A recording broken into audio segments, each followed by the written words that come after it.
Avez-vous déjà reçu, entendu, vécu une critique négative? Ça peut être très déstabilisant, ça peut même faire mal, ça peut blesser et ça n'est pas toujours évident à vivre après parce que on se sent dévalorisé, on peut perdre sa confiance en soi, on peut aussi ne plus croire en ses capacités, en son potentiel et ça peut être très difficile à vivre.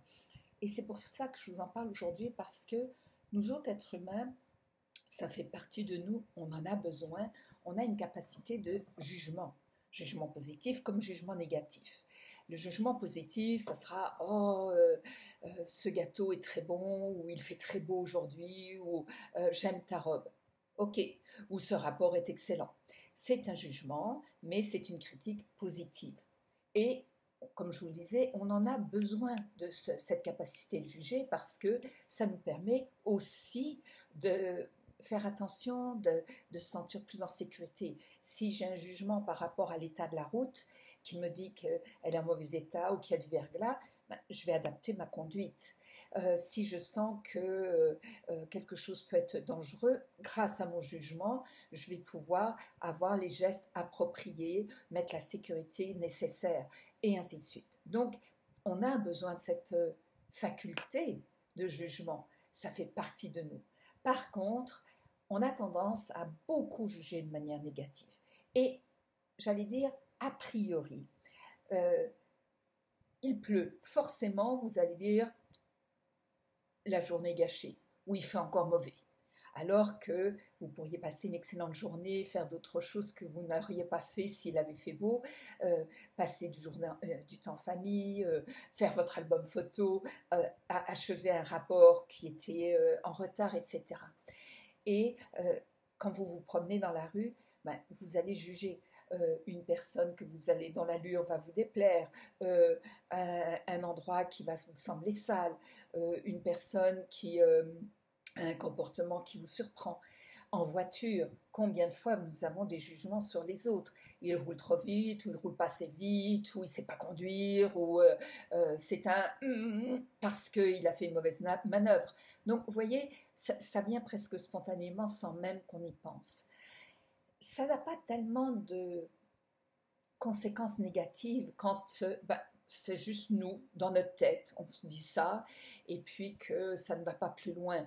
Et puis 30 secondes plus tard, souvent, on va oublier et passer à autre chose. Et juger autre chose, bien sûr. C'est quand ça porte sur les personnes, où là, ça peut avoir vraiment des conséquences très négatives.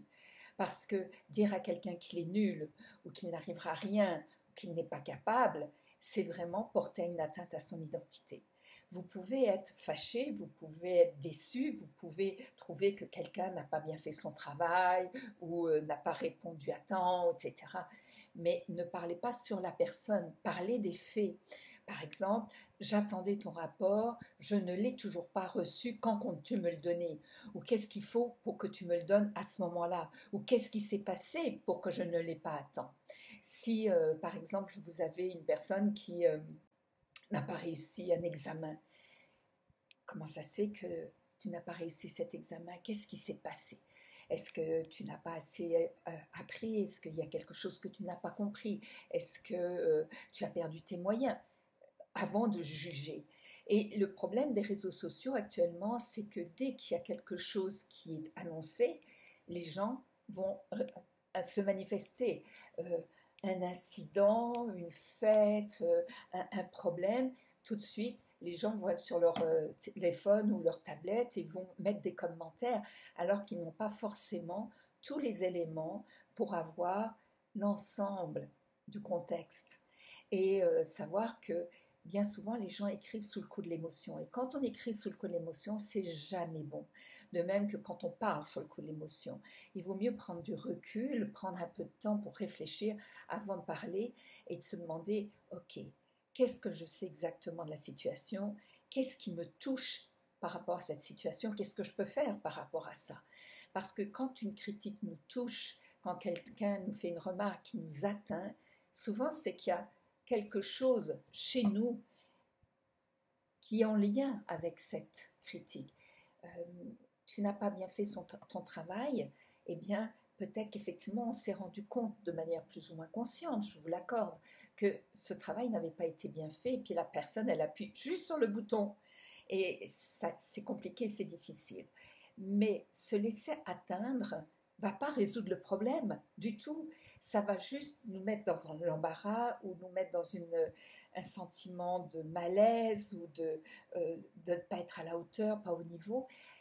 Alors que, d'une part, c'est le jugement d'une personne et on lui donne souvent beaucoup plus d'importance que toutes les autres critiques positives. Si quelqu'un vous dit que vous ne savez pas bien danser alors que d'autres aimeraient danser avec vous, vous allez retenir que la critique négative et c'est dommage. Donc on donne beaucoup trop d'importance et puis quand c'est une critique qui est justifiée, parce qu'il arrive effectivement des fois où on n'a pas bien fait notre travail, où on n'a pas bien su danser, où on n'a pas bien fait une belle performance, etc., qu'est-ce que je peux en tirer pour moi, pour m'améliorer, pour changer cet état de fait? Et aussi prendre le temps de demander l'avis de plusieurs personnes, de savoir à votre avis, qu'est-ce qui s'est passé, qu'est-ce que j'ai pas bien fait, ou est-ce que vous pensez que mon travail était si mauvais que ça, qu'est-ce que j'aurais dû faire autrement.